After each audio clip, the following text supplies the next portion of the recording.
Ça y est. Donc, bonjour à toutes et à tous. Bienvenue à ce webinaire. Donc, l'intelligence artificielle, un nouvel outil pour mon projet eTwinning, qui sera présenté donc par Isabelle Dufresne. Isabelle est donc ambassadrice eTwinning dans l'Académie de Créteil. Elle enseigne en premier degré. Et elle travaille également pour la DNE, la Direction numérique éducatif. Moi, je suis Stephen Kidby du bureau d'assistance eTwinning France. Si vous avez des questions, n'hésitez pas à les poser dans la conversation. On prendra le temps d'y répondre. Et puis à la fin de la présentation, c'est normal, vos micros sont coupés pour l'instant, mais à la fin de la présentation, nous ouvrirons les micros pour des échanges et pour que vous puissiez aussi poser des questions si vous le souhaitez. Voilà, donc je laisse la parole à Isabelle. Merci d'être là. Bonjour. Donc je suis une heureuse eTwinneuse depuis 2009, une ambassadrice depuis 2011 et une utilisatrice de l'IA depuis 2018 avec mes élèves et sans mes élèves. Donc je suis vraiment convaincue. La réponse, un nouvel outil pour mon projet eTwinning, oui, sans aucun doute. De toute façon, nos élèves l'utilisent déjà. Donc voilà, autant s'en saisir. Je ne sais pas comment faire pour changer la diapo. Mais là, c'est pas moi qui la change. Donc, une petite définition de ce que c'est que l'intelligence artificielle. Donc, c'est un système informatique capable d'effectuer et reproduire des tâches intelligentes, généralement associées à l'intelligence humaine. Et donc, je suis venue avec mon journal, mon guide, mon dictionnaire. Je ne sais pas si vous le voyez. Parce que c'est très intéressant de savoir que l'IA, ça ne date pas d'hier. Donc, je vais vous lire la définition de 1981. Ensemble de techniques utilisées pour essayer de réaliser des automates adoptant une démarche proche de la pensée humaine. Donc, on voit bien que depuis 1980, bon après, la définition est beaucoup plus longue que ça, les techniques sont expliquées aussi, techniques qui n'ont pas forcément changé. Mais ce qui est intéressant, c'est que c'était associé à la pensée humaine. Or, aujourd'hui, on utilise l'intelligence artificielle, elle nous parle, mais elle ne pense pas. Ça, c'est vraiment l'être humain qui pense. Ah, c'était pas ça le bouton pour changer. Il y a vraiment un bouton. Non, en fait, c'est moi qui, comme c'est moi qui présente, tu me diras et je passerai. Si voilà. possible. Donc, quand on parle d'un nouvel outil, on parle d'un outil qui est plus âgé que vous et moi, puisque l'intelligence artificielle a commencé dans les années 50 avec Alan Turing. Et puis, officiellement, le mot a été prononcé pendant un atelier en 1956, pendant la conférence de Dartmouth. Et s'il y a trois petits arbres, hein, c'est que l'intelligence artificielle a connu des hauts et des bas. Donc, d'abord des hauts, vraiment de l'enthousiasme. Dans les années 50, on croyait que ça allait tout révolutionner. C'est ce qu'on a appelé l'été de l'IA. Et puis, ensuite, on a eu 15 ans d'un désert total, l'hiver de l'IA. On était complètement désillusionnés. Et pour quelle raison? Tout simplement parce que les outils ne suivaient pas les utopies. Voilà, on souhaitait créer des choses et en fait, les outils n'étaient pas adaptés, les puissances de calcul n'étaient pas adaptées et on n'avait pas suffisamment de données disponibles. Et puis, depuis les années 2000, on est dans une ère de productivité. On a vraiment des IA qui servent nos besoins parce que les IA qu'on utilise aujourd'hui, ce sont des IA qui ont été programmées pour faire une chose et pour répondre à une demande. Et on peut changer. Alors, je me suis dit que ça faisait longtemps qu'on n'avait pas vu cette petite vidéo et que c'était vraiment la vidéo idéale pour vous expliquer le fonctionnement de l'IA. Et je suis sûre que vous m'aurez d'envie de la revoir. Je pense que là, tout le monde a déjà vu au moins 72 fois cette vidéo qui présente un projet eTwinning France, Écosse et qui présente surtout une recette. Je veux bien qu'on change parce que, en fait, c'était surtout pour vous dire que l'IA, c'est comme dans eTwinning. En fait, Et qu'est-ce qu'on met dans nos recettes de l'IA? D'abord, il nous faut une IA sophistiquée. Moi, ce que je vais vous montrer tout à l'heure, c'est des IA assez simples que les élèves peuvent utiliser, que vous pouvez utiliser, mais qui ne sont pas des IA... Enfin, on va utiliser des IA génératives, mais en tout cas, on n'est pas en capacité, nous, de notre point de vue, avec notre puissance de calcul, de concevoir des IA génératives. En revanche, on va pouvoir utiliser des IA, les ordinateurs que l'on a, et leur donner des données. Je vais juste faire un tout petit détour sur la donnée. On entend beaucoup parler, on entend le pire et le meilleur, on entend que les données, c'est le nouvel Eldorado. Alors, c'est le nouvel Eldorado pour qui sait s'en servir. Il y a énormément de données disponibles et ça, d'un point de vue démocratique, c'est très intéressant parce que les gouvernements, les institutions mettent des données à disposition. Mais il faut savoir que pour mettre des données dans une IA sophistiquée qui fera des choses, ces données, comme le pétrole, elles ont besoin d'être raffinées. On ne peut pas utiliser de la donnée brute comme ça. Donc, ce qui est rassurant, c'est que tout à chacun ne peut pas se saisir des données pour en faire des choses qui nous seraient peut-être contraires à notre éthique. Un peu changé. Donc voilà, une IA, des données, une puissance de calcul, de la mémoire, et c'est rigolo les petits cœurs qui apparaissent. Et à l'heure actuelle, donc on a déterminé 3 types d'IA. L'IA restreinte, on envoie une requête et l'IA nous répond. Ou on lui demande de calculer quelque chose et l'IA le calcule. Ou on lui demande d'analyser de l'imagerie médicale, par exemple, et l'IA dit « Ah oui, alors moi, j'ai repéré ça ». L'IA ne pose pas de diagnostic, l'IA dit ce qu'elle a repéré. Donc ça, c'est l'IA qui existe. Maintenant, on a donc l'IA générale, et cette IA-là, pour le moment, heureusement peut-être, elle n'existe pas encore. Donc elle ne nous fera pas concurrence. C'est nous qui concevons les IA, et même les IA qui apprennent. Je reviens sur mon petit détour historique.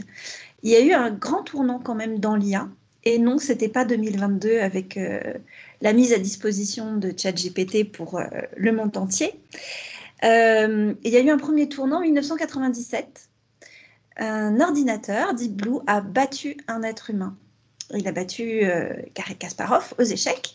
Et donc ça a été une date très importante pour l'IA.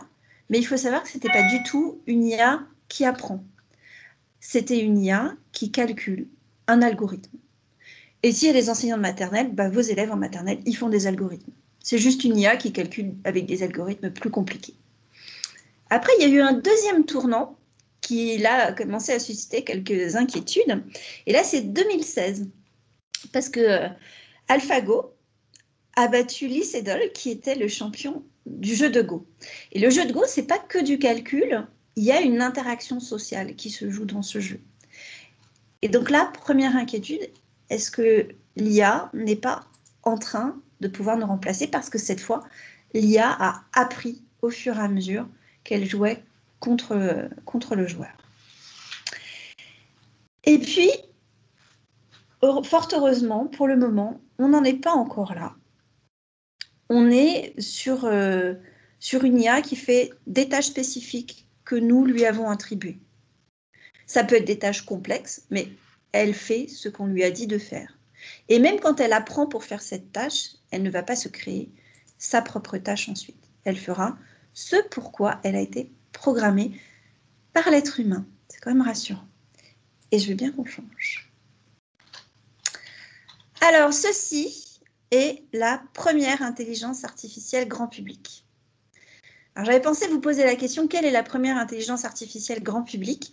Je l'ai fait en atelier et les réponses, c'est massivement quand même ChatGPT.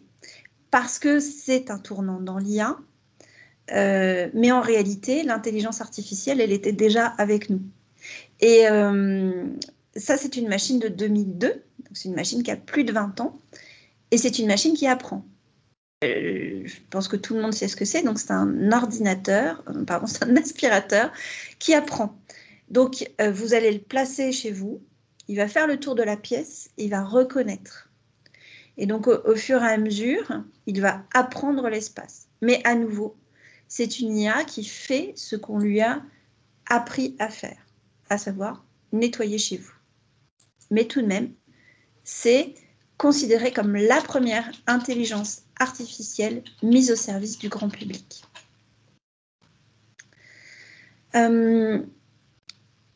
Je vais du coup répondre tout de suite à la question, à la première question qui nous a été posée, qui était comment empêcher les élèves de tricher. Vous allez me dire quel rapport avec l'aspirateur? Aucun rapport avec l'aspirateur, c'est juste que pour moi c'est le bon moment de tout de suite éliminer ce problème, puisqu'on est en train d'éliminer les poussières, autant éliminer les problèmes. Comment empêcher les élèves de tricher avec l'IA? Bah, on n'empêchera pas les élèves de tricher avec l'IA ou sans l'IA, donc voilà, tranquillisez-vous, ils tricheront de toute façon. Quand on n'avait pas d'IA, ben, ils faisaient des anti-sèches. Et puis quand on n'avait pas d'anti-sèche, bah, ils copiaient sur les copains. Donc vous embêtez pas. Peut-être que ce qui est à repenser au-delà de l'élève qui triche, parce que tricher d'une certaine façon, c'est peut-être aussi apprendre. Quand on prépare ses anti-sèches, bah, on révise. Quand on copie sur le voisin, on apprend par mimétisme. Donc la réflexion, c'est peut-être qu'est-ce qu'on veut évaluer. Et là, il y aura un questionnement à avoir effectivement sur ce que l'élève peut faire pendant une évaluation ou pas. Et je veux bien qu'on change. Alors, comment se catégorisent ces intelligences artificielles? Actuellement, celles que l'on utilise beaucoup,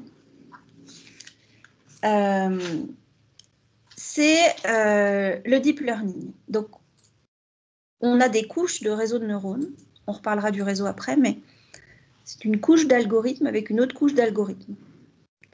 Et ces algorithmes arrivent à prendre des décisions.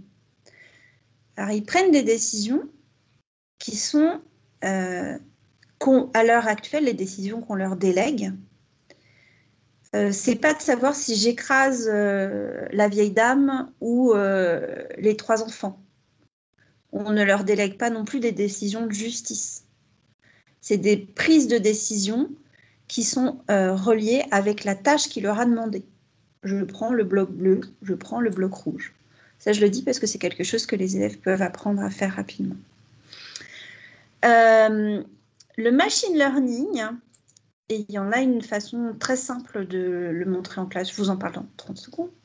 Le machine learning, c'est ce qu'on appelle l'apprentissage par renforcement. Et il y a un jeu très simple et qui existe depuis très longtemps. Vous pouvez jouer avec des morceaux de papier et des jetons, disponibles, je pense, dans à peu près toutes les classes de France. C'est le jeu de Nîmes. Vous devez retirer des jetons ou retirer des bâtons, peu importe.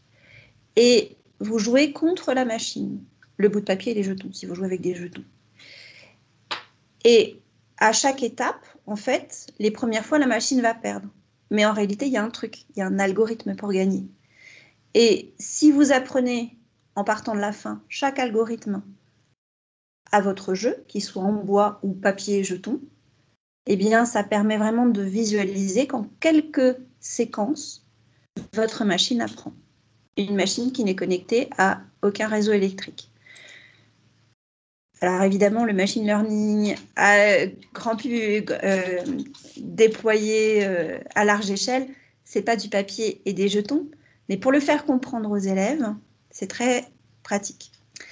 Et enfin, il y a la fameuse intelligence artificielle. Donc, il faut une énorme masse de données. Il faut des algorithmes très pointus. Et il faut du contrôle. Et pour le moment, cette intelligence artificielle, elle n'est pas encore disponible pour nous. Je veux bien qu'on change. Alors, grande question, pourquoi éduquer à l'IA? J'ai choisi cette photo qui date du mois de novembre dernier. Vous ne reconnaîtrez pas forcément les personnes qui sont sur la photo. Moi, je les reconnais parce que j'ai eu la chance de les entendre le dire. Vous avez tout à votre gauche Axel Jean et tout à votre droite Philippe Achvelous.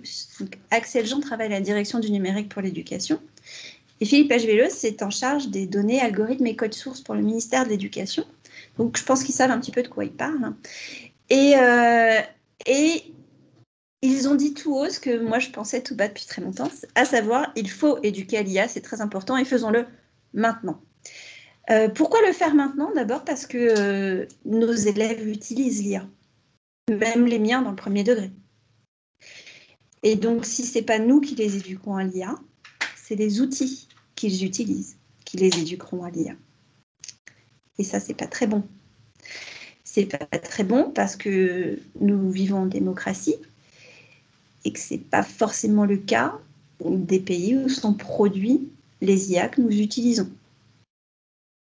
Donc ça, c'est vraiment un premier enjeu fort. Si nous ne le faisons pas, ce sont les entreprises commerciales qui le feront. La deuxième raison pour laquelle c'est très important d'éduquer à l'IA, c'est parce que si on ne le fait pas maintenant, eh bien nos élèves, quand ils vont arriver, pour les miens dans 10 ans, pour ceux du lycée dans un peu moins longtemps sur le marché du travail, ils ne seront pas prêts par rapport à ceux qui ont été éduqués. Et enfin, c'est un enjeu de citoyenneté avant tout. Nos élèves sont les futurs citoyens qui vont vivre dans une société où il y aura encore plus d'IA que ce qu'il y a aujourd'hui. Et si on veut qu'ils puissent prendre des décisions éclairées, c'est peut-être le bon moment pour leur apprendre. Et on peut changer de page. Alors, ce que l'IA peut faire pour nous en éducation, parce que l'IA fait déjà beaucoup pour nous en éducation. Donc, la personnalisation des apprentissages, nous aider pour l'évaluation, donner des rétroactions, les processus d'apprentissage et l'adaptation en temps réel de ce que l'on fait. Ce que je vous ai montré, c'est 3 dispositifs différents du ministère de l'Éducation. Les P2IA, avec notamment la LILO. Donc, c'est des partenariats d'intelligence artificielle. Ce sont des projets qui ont été financés, d'abord choisis, et puis sur dossier, et puis financés par le ministère de l'Éducation pour développer des outils d'IA. Donc, dans un premier temps, pour les élèves du cycle 2, les CP, CE1, CE2. Et c'était des outils axés sur le français et les mathématiques. Et là, on entre dans une nouvelle phase où les outils qui vont être développés, ce sont des outils pour le second degré et notamment pour l'enseignement des langues. Donc, on a des outils qui existent et puis on a des outils portés par l'institution, des outils d'acteurs privés, mais qui sont portés par l'institution et dont on peut bénéficier dans nos classes. Et si j'ai choisi de vous montrer la LILO, c'est parce que c'est un outil qui rencontre chez les enseignants un énorme succès. Ça aide les élèves à apprendre à lire, donc vraiment pour les CP, mais aussi encore pour les CE2 en difficulté. Et l'IA s'adapte au fur et à mesure à ce dont l'élève a besoin. Donc l'élève est en train de lire et ce qu'il lui propose, ce que l'IA lui propose, c'est vraiment en lien avec ce qu'il est en train d'apprendre ou avec les échecs qu'il a rencontrés. Et en bas à droite, je vous présente un autre dispositif qui fonctionne très bien, qui s'appelle EduUp. Donc, ce sont des entreprises qui demandent un financement soit pour développer un produit qu'ils ont déjà, soit pour prototyper quelque chose. Ils estiment qu'il y a eu un besoin au niveau éducatif, bien évidemment. Les entreprises doivent quand même adresser des besoins spécifiques, notamment l'inclusion, qui est un besoin au quotidien dans nos classes. Et j'ai mis en avant l'application Meludia. Moi, je n'enseigne pas dans le second degré, mais c'est une application qui vous permet de faire de la musique avec une tablette. Et elle a été conçue pour les élèves déficients auditifs et en partenariat avec des institutions qui posent des implants cochléaires. Donc, c'est vraiment rendre la musique tactile, finalement, pour des enfants qui ne peuvent pas forcément l'entendre, des élèves qui ne peuvent pas forcément l'entendre. Évidemment, là, je suis en train de vous montrer le meilleur de l'IA et comptez pas sur moi pour vous montrer le pire. Ouvrez n'importe quel navigateur et vous aurez ce qu'il vous faut. Et je veux bien que l'on change. Donc, on a 3 approches pour l'IA. Et les 3 approches, je le redis, peuvent être mises en œuvre dans un projet eTwinning. Donc, on a enseigné l'IA, enseigné avec l'IA, je viens de vous en montrer un petit exemple, et enseigné au sujet de l'IA. Je tourne mes notes. Excusez-moi, je tourne mes notes.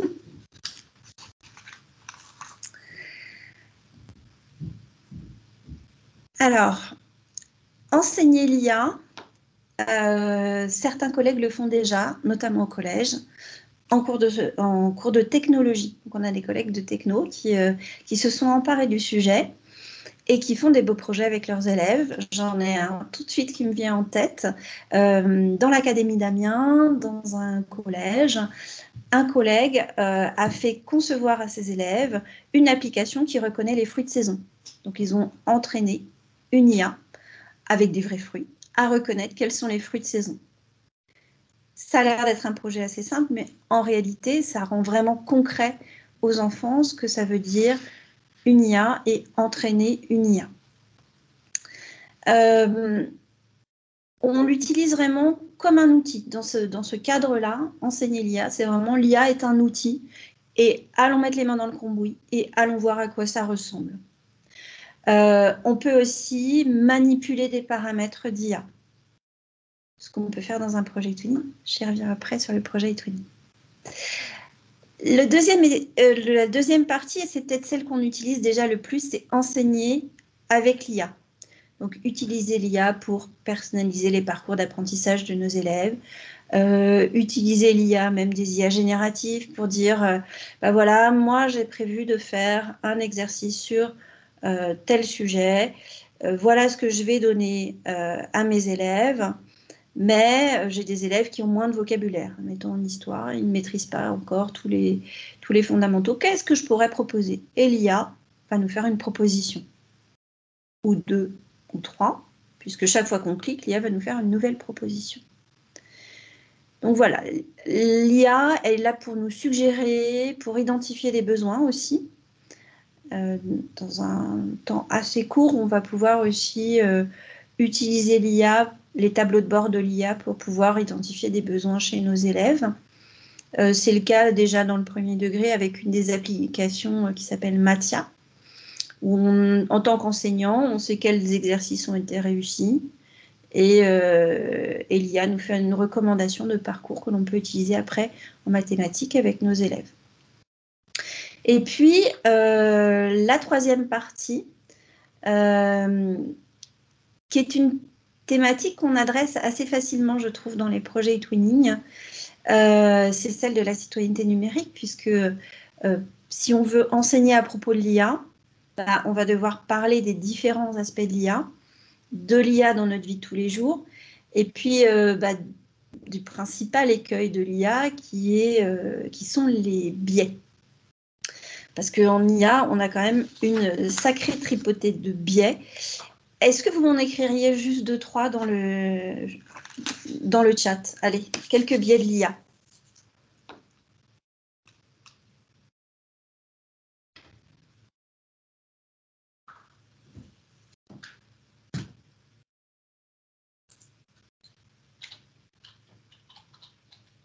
Le biais de confirmation, effectivement. L'IA nous dit exactement ce qu'on voulait savoir. Quel intérêt?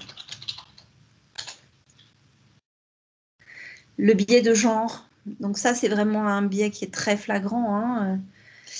Les femmes sont sous-représentées ou alors les femmes sont surreprésentées dans certaines professions.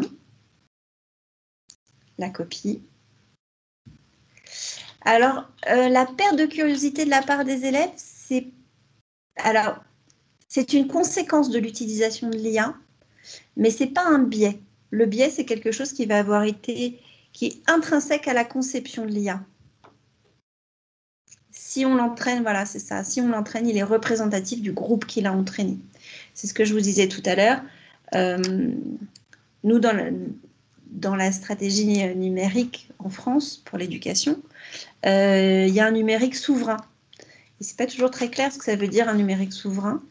Mais en fait, un numérique souverain, ça veut dire que c'est nous qui allons entraîner nos propres IA avec les valeurs que nous on porte et on espère les valeurs de la démocratie.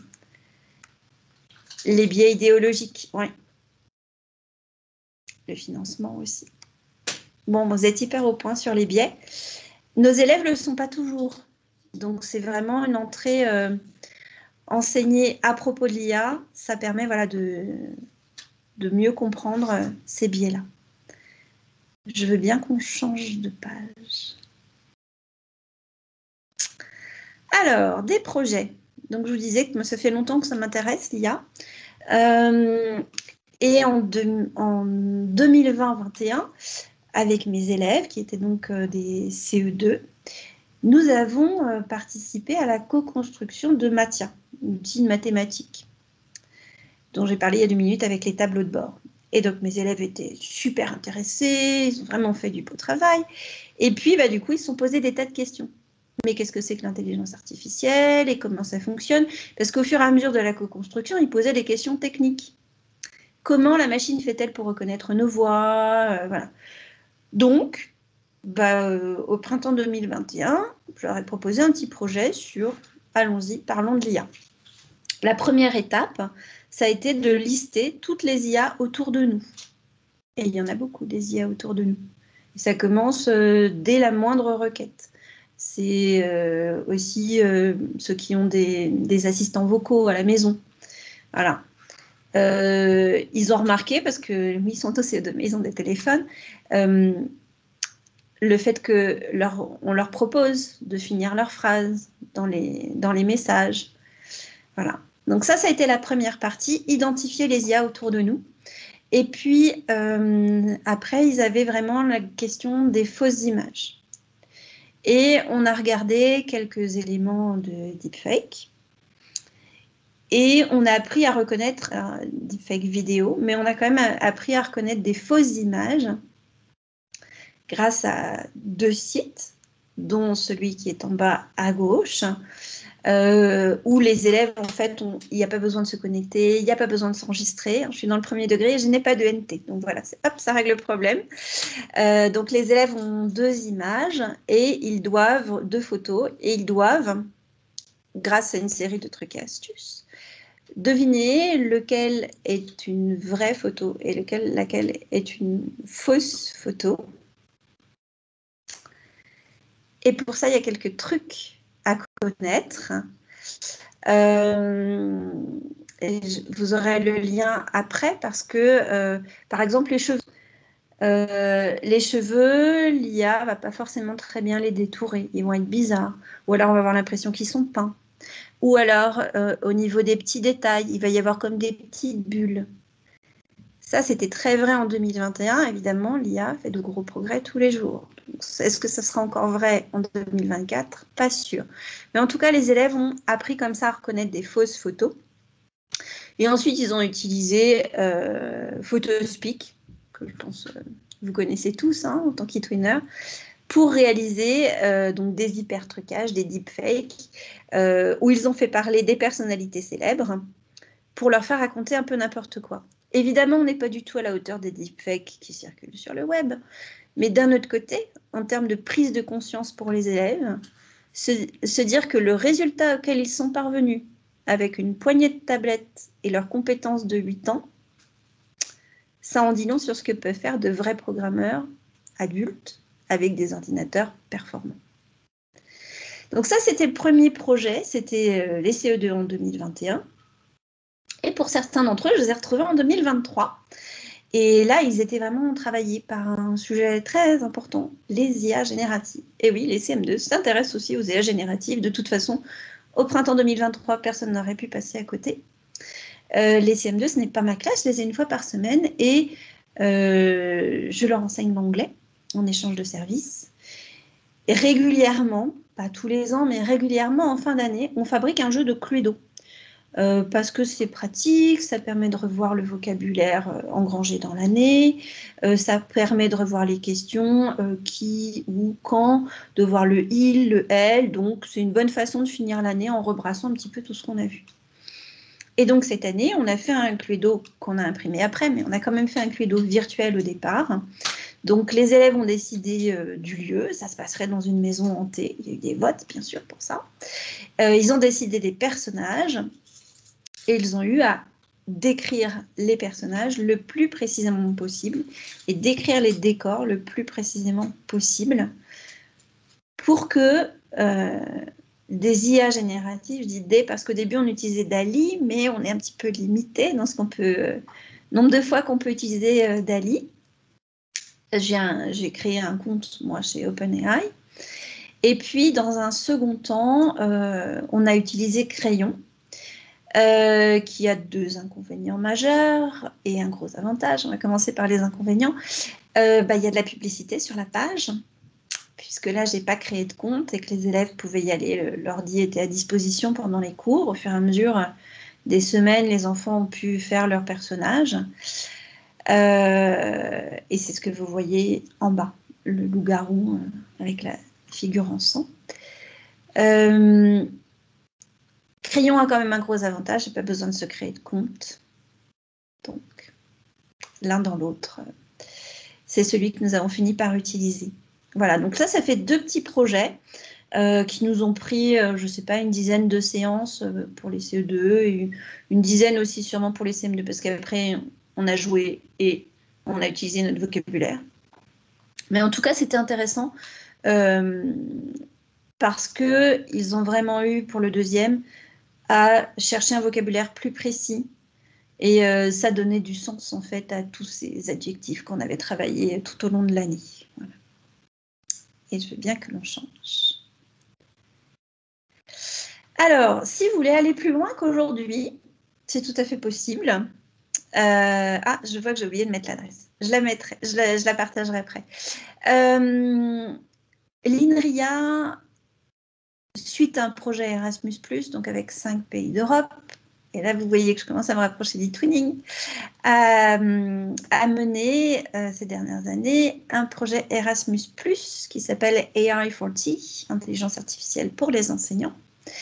Et à l'issue de quoi, au mois de novembre, a été lancé ce petit MOOC. Petit MOOC, franchement, si vous avez déjà les bases, en 2 heures, c'est fait. Si vous n'y connaissez rien, en 3 heures, vous saurez tout ce qu'il vous faut en tant qu'enseignant pour pouvoir vous lancer avec l'IA de façon sereine dans vos classes. Et je vous en parle aussi parce que, je ne sais pas si vous êtes adepte des FunMOOC, mais souvent, le forum, il n'y a jamais personne qui parle. Et là, sur ce forum-là, en fait, les enseignants posent énormément de questions. Et il y a vraiment un travail de communauté qui est en train de s'établir entre les enseignants qui disent bah voilà, moi j'utilise ça, et toi tu ferais comment Bon, et puis il y a des questions plus générales. Par exemple, les IA génératives en maternelle, ou non, pas vraiment pas. Voilà. Mais je vous invite vraiment à y aller, ne serait-ce que pour ces forums d'échange qui, je pense, vous rappelleront les foisonnements que l'on peut avoir pendant les petites formations e-twinning, les petits 15 jours de formation e-twinning où à la fin, on discute avec des gens qui nous étaient parfaitement inconnus. En tout cas, voilà, il y a un vrai échange de pratiques et ça, c'est super. Et puis, si vous avez des partenaires e-twinning, donc c'est disponible en 5 langues. Allemand, slovène, si je ne dis pas de bêtises, ça c'est hyper indispensable.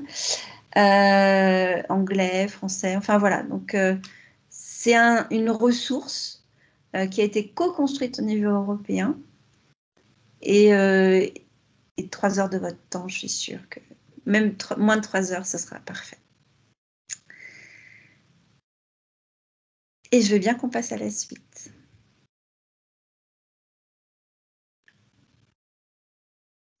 Alors, avec ma charmante collègue Nathalie, que j'ai embraguée dans cette aventure, j'ai eu envie de construire un projet e-twinning. Alors, je vais juste ouvrir les apps. Non, moi, je ne l'avais pas fermé, hein, ne vous inquiétez pas, je suis déjà connectée. Et tout. Alors, le projet s'appelle e-twinning et l'intelligence artificielle. Et alors, j'allais dire, on dirait un exercice de style, mais en réalité, mes élèves vont évidemment mener le projet e-twinning.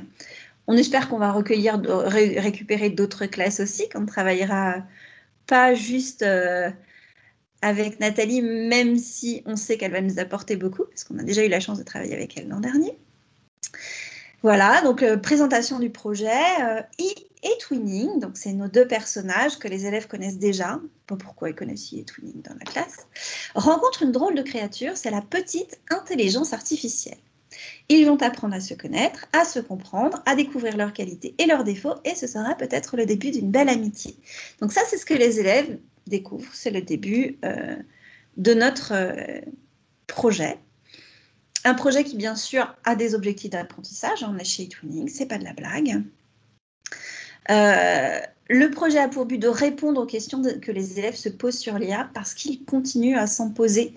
L'an dernier, j'avais les CE2, CM1 dans ma classe et ils se posaient des tas de questions. Et ils s'en posent encore aujourd'hui. J'ai les CE2 à nouveau cette année et ils se posent beaucoup de questions. Donc, comment faire pour répondre aux questions? On va faire les trois aspects dont je vous ai parlé tout à l'heure. On va parler de l'IA, de comment ça fonctionne techniquement. On va se poser des questions à propos de l'IA et, bien sûr, moi, en tant qu'enseignante, je vais pouvoir utiliser l'IA. Donc, les élèves vont pouvoir réfléchir à leurs usages. Ils vont pouvoir aussi concevoir des ateliers de sensibilisation parce que tous les ans, on fête le Safer Internet Day. Donc, comme ça, notre thématique, ce sera éduquer vos parents à l'IA. Ça peut être une bonne option aussi. Je suis sûre qu'on va faire le plein. Et la rédaction, on espère avoir d'autres classes, d'un guide à l'usage des élèves qui utilisent ou veulent utiliser l'IA. On sera dans les domaines 1, 2 et 4. On utilisera les informations recueillies pour créer le récit de la rencontre. Et puis, on espère du début de l'amitié entre eTwinning et IA. Et puis, engager une réflexion sur la place de l'IA dans notre quotidien. Les biais algorithmiques, ça me paraît indispensable. Et puis, la conception technique. Au niveau des compétences numériques, on va collaborer en ligne, on va concevoir des contenus multimédia, on va résoudre des problèmes techniques, développer notre culture numérique. Et j'ai bien lu tout à l'heure que l'utilisation de l'IA peut entraîner une baisse de la créativité, en tout cas de l'intérêt des élèves. Pour moi, les deux compétences clés dans ce projet, ce sera quand même créativité et pensée critique. Et comme c'est un projet eTwinning, on a des modalités de travail. Vous voyez, je déroule mon projet tranquillement. Un petit peu lent, c'est les ZEP. Un tout petit peu très lent, c'est les ZEP.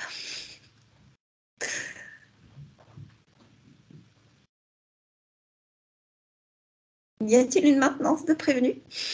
Non, mais on a constaté que c'était un peu long aujourd'hui, ouais.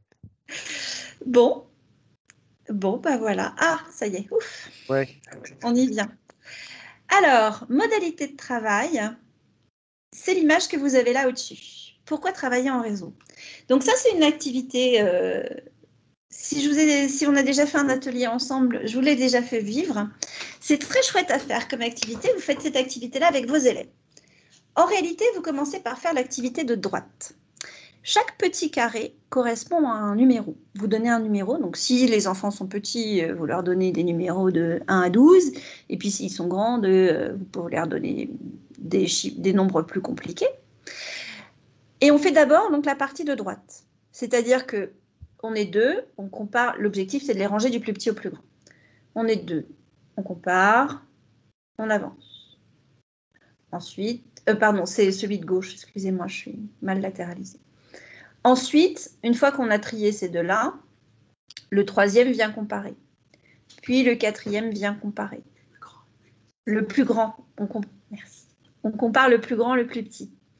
Et au fur et à mesure, on va pouvoir ranger. Mais on voit bien qu'il y a beaucoup d'étapes qui sont nécessaires si on fait les opérations une par une. Et ensuite, on leur explique que dans eTwinning, on travaille en réseau, que quand on parle de réseau en informatique, c'est aussi parce qu'on travaille tout le monde en même temps. Et donc, on refait l'exercice, on peut changer les nombres si vous voulez. Et donc là, on compare tout de suite en même temps le 1 et le 4, et le 1 et le 2, et le 3 et le 4. Et hop, ensuite, on gagne des étapes. On peut le faire avec 4 nombres, on peut le faire avec 6. Et vous avez le lien d'où vient cet exercice, qui s'appelle Computer Science Unplug, et qui propose des activités à faire en mode débranché dans vos classes. Moi, je trouve ça intéressant de le faire en mode débranché. Et ensuite, pour la présentation des élèves, hop, une fois que les élèves ont compris comment c'était de travailler en réseau, on va travailler en ligne. Donc, présentation des participants. Je vous ai mis une petite photo de classe. Les élèves vont dire, moi, je suis assis à côté de Moi, j'ai tel détail qui permet de me reconnaître. Et l'objectif, c'est que vos élèves puissent reconstituer la photo de classe le plus rapidement possible parce qu'ils vont travailler en réseau. Donc, on le fait d'abord avec des chiffres dans notre classe et puis après, on le fait avec les présentations des élèves. C'est une idée que j'ai eue. Hein. C'est pas... D'abord, on ne l'a pas encore fait. On espère pouvoir le faire prochainement. Mais en tout cas, voilà, je me suis dit que c'est une façon de leur montrer ce que c'est qu'un réseau dans un premier temps. Et puis ensuite, de l'utiliser pour faire notre présentation. Au lieu de faire ce qu'on a fait à plusieurs reprises, on fait un singling, et puis hop, moi je. Là, on a la photo, on a tous les indices, et j'y ai adjoint un forum pour que les élèves avec qui on va travailler puissent dire « Oh ben voilà, nous, on a trouvé que c'est comme ça les prénoms, rangée 1, rangée 2, rangée 3. »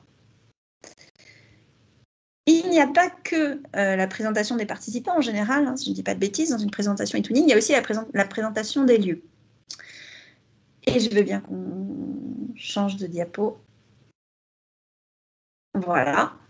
Alors, l'idée pour la présentation des lieux, c'est que l'IA nous fait quand même des recommandations assez souvent. Donc, c'est de se baser là-dessus. De dire, on va aller la consigne, car il y a une consigne. C'est dans un moteur de recherche, taper le nom d'une des autres écoles et partager les 3 premières réponses en images. Ce qui fait qu'on va voir que si je tape le nom de mon école, là c'est ce que j'ai fait, effectivement les 2 premières images, c'est mon école. En revanche, si mon partenaire, lui, tape le nom de mon école, comme il sera ailleurs et qu'il n'aura pas l'habitude de taper cette requête dans son moteur de recherche, il aura d'autres choses. Et après, on y adjoint un forum pour dire, nous, notre école, c'est celle-là, ou alors, non, vous ne l'avez pas du tout trouvé, notre école, et voilà une photo de notre école. Mais je me suis dit que c'était une façon de faire que les autres allaient chercher notre école, donc de créer de l'interaction au départ, et en même temps qu'ils voient, et je pense que plus il y aura d'écoles qui participeront, plus ce sera flagrant, il ne faut pas être trop nombreux non plus, parce qu'il faut qu'il y ait des échanges, mais voilà, donc c'est une façon de montrer ce que c'est qu'un algorithme de recommandation concrètement. Et ça ne prend pas vraiment plus longtemps de chercher le nom de 2-3 écoles et de mettre les photos que de faire une vidéo de présentation de son école. Il sera toujours temps de montrer notre école à d'autres moments. Et puis, la 3e activité en présentation, donc on est vraiment sur les présentations, eh bien, c'est dommage, j'avais mis des images dans mon... Bref.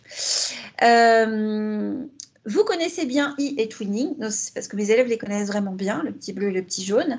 Mais à quoi ressemble la petite IA? Donc, pour la créer, utilisez une IA de génération d'images, partagez votre suggestion, puis votez pour celle qui sera le 3e personnage de notre histoire. Et donc, évidemment, j'ai mis un outil de vote, l'outil de eTwinning, qui fonctionnait très bien d'ailleurs. Et je veux bien qu'on change la page. Donc ça, c'était pour la partie présentation. Alors après, on a l'ANEtiquette, le eTwinning Safety, vous l'appelez comme vous voulez. Là, je l'ai appelé citoyenneté numérique parce qu'on est un petit peu plus loin. On va jouer au test de Turing avec nos partenaires. Est-ce que dans le chat, vous pouvez me dire si vous êtes au point sur le test de Turing?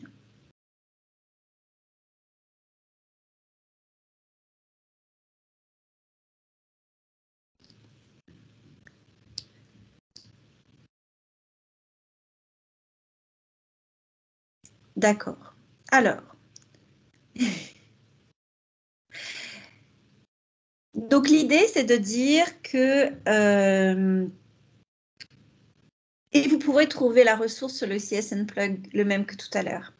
L'idée, c'est de dire, et c'est pas de moi, hein, c'est d'Alan Turing, bien sûr, qu'en parlant avec la machine, on peut déterminer si elle est un être humain ou non. Et donc, sur le CSNplug, vous avez une activité à faire en classe, mais qui peut aussi se faire en décroché, où vous avez le texte déjà tout prêt, le texte, les réponses aux questions faites par un ordinateur et les réponses aux questions faites par un élève lambda, une personne lambda. Vous choisissez donc 2 cobayes et une personne qui pose les questions. Il vous faut donc 3 volontaires. Dans l'idéal, si vous êtes 3 classes, un dans chacune des classes. Les 2 seuls à avoir la réponse, s'ils sont un ordinateur ou un humain, sont ceux qui ont eu la feuille qui dit « je suis un ordinateur » ou qui dit « je suis un humain ». Et ensuite, la personne qui pose les questions pose des questions. Et au fur et à mesure des réponses, les élèves doivent essayer de comprendre si c'est un ordinateur ou si c'est un être humain qui parle. Donc, je me dis que c'est une façon, mais il y en a, voilà, à chaque fois, c'est une façon. En tout cas, moi, c'est comme ça que j'ai envie de le faire avec nos partenaires et nos élèves. C'est une façon de comprendre à quel point le langage est important, à la fois pour les élèves et pour les machines. Et c'est une première entrée, à mon avis, assez drôle, parce que y a des questions sur la petite sœur de Bart Simpson, par exemple, et voilà. Mais il y a des calculs aussi. Alors, il faut que l'élève qui joue la réponse du calcul ne donne pas la réponse immédiatement. Le calcul est un peu complexe. Si vos élèves sont plus jeunes, moi, ce qui va être le cas, je vais mettre un calcul un peu plus simple pour qu'on puisse pas se dire « Ah, c'est sûr, c'est lui l'ordinateur, l'élève n'aurait jamais pu faire de tête une multiplication aussi complexe. » Voilà. Et après, si vous avez des élèves plus grands, dans la même fiche d'exercice, vous avez des propositions. L'ordinateur se prend pour un psychanalyste. Voilà. Vous pouvez en plus travailler sur d'autres modalités d'expression avec les élèves plus grands. Où l'ordinateur est très très énervé. Voilà. Vous pouvez affiner et tout est déjà clé en main. Je veux bien qu'on change pour une seconde activité, citoyenneté numérique. Alors, et celui-ci, j'aimerais bien qu'on y joue ensemble. Je vais vous mettre les liens dans le chat. Parce que c'est bien de parler, mais bon, est-ce qu'on peut jouer aussi un petit peu? Ce serait pas mal. Alors excusez-moi, c'était pas ça que je voulais faire. Donc, 2 outils à utiliser en ligne et à utiliser avec vos partenaires. Le premier, je vous en ai parlé tout à l'heure, c'est Which Face is Real. Je vais vous mettre le lien dans le chat à peu près maintenant tout de suite. Et comme ça, vous allez pouvoir tester et voir à quel point c'est simple et il n'y a pas besoin de s'inscrire parce que, je le redis, je suis enseignante dans le 1er degré et donc mes élèves n'ont pas de compte et on n'a que 8 tablettes pour la classe, donc 16 si on met en commun. Mais voilà, les outils qu'on utilise, c'est des outils testés et validés par des élèves de cycle 2 et 3 maximum. Hop. Allez, c'est parti pour Which Face is Real.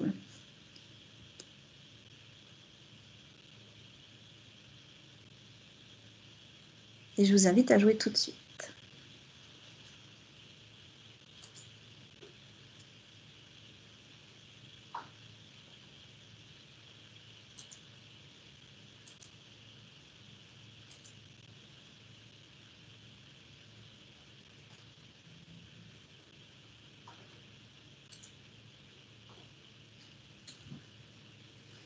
Pas facile.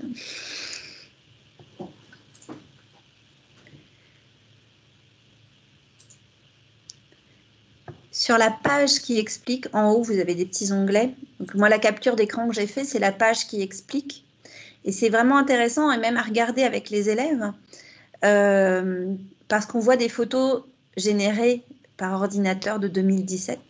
Après, on voit des photos générées par 2014, je ne sais plus, mais générées plus récemment. Et on voit à quel point les photos ont gagné en qualité. Et vous avez sur cette page-là tout le petit déroulé de regarde les cheveux, regarde les petites taches vertes, regarde dans l'œil, les yeux parfois font pas ont pas la même direction. Voilà, vous avez tous les petits trucs et astuces sur cette page-là qui renvoie sur le blog d'un journaliste qui a étudié la question. Donc ça, pour moi, ce serait le 2e atelier Déjouons les pièges. Et pour pouvoir aborder la question des biais, je vais vous mettre le lien vers l'autre site qui s'appelle This Person Does Not Exist, où là, vous concevez vous-même une fausse personne. Ah ouais, trop bien. Merci Amida.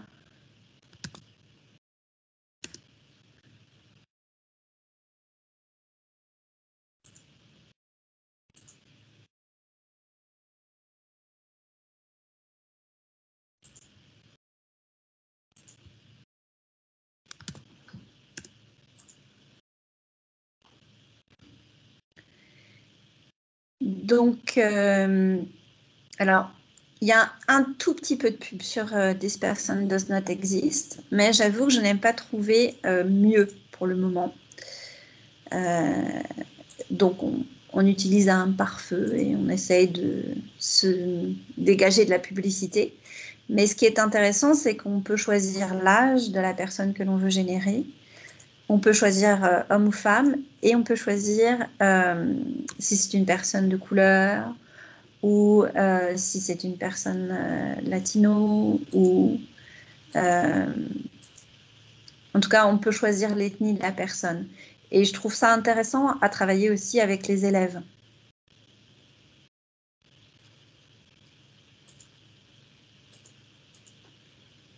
Oui, Gabriel. Le problème, c'est que les images vont avoir l'air de plus en plus réelles. D'où le grand besoin de l'EMI dans nos classes.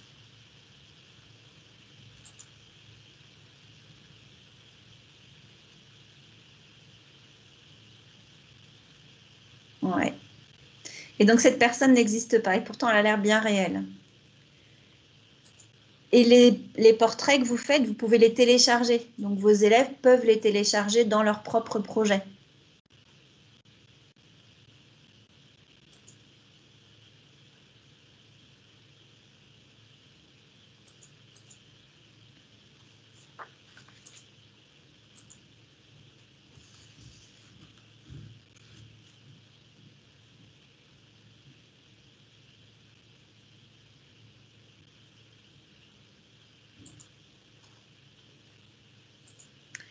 Si tu es d'accord, Stéphane, on passe à la suite. Alors, ensuite, bah, évidemment, c'est un projet Twinning. On fait des activités. Alors, on va commencer par composer un poème en hommage à notre petite IA.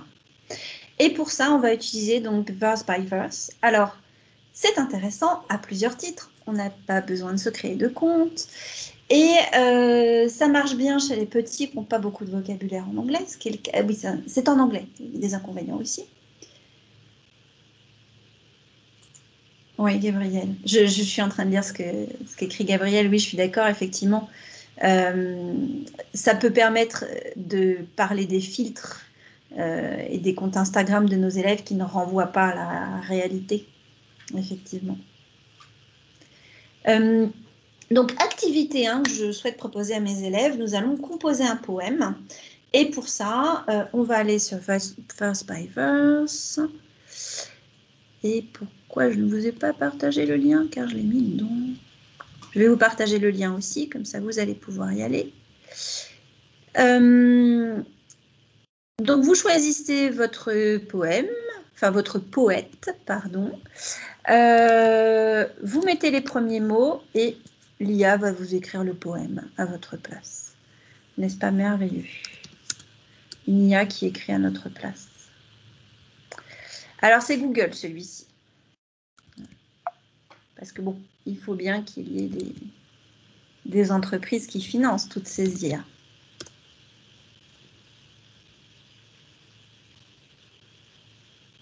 Oui, oui, oui, bien sûr. Moi, je me suis fait un petit récapitulatif pour pouvoir vous les mettre au fil de la conversation. Donc, oui, Pauline, vous aurez tous les liens. Et là, donc, je vous invite à aller voir verse by verse. Utiliser avec des CM2. Je n'ai pas encore utilisé avec des CE2, mais je suis confiante.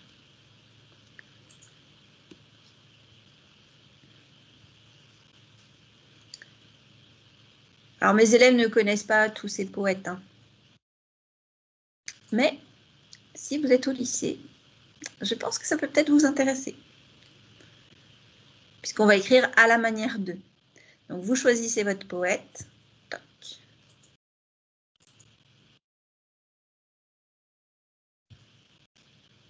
Vous lui dites ce que vous voulez. Donc, nous, on fera free verse à chaque fois.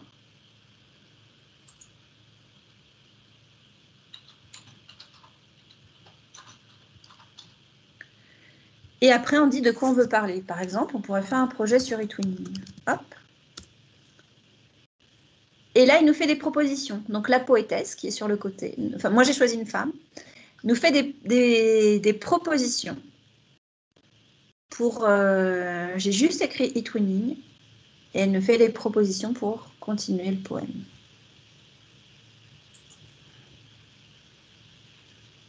Voilà. Et quand vous avez terminé, eh ben, il n'y a plus qu'à le télécharger. Et il n'y a pas d'inscription. Il y a des cookies qui sont déposés, hein, mais il n'y a pas d'inscription.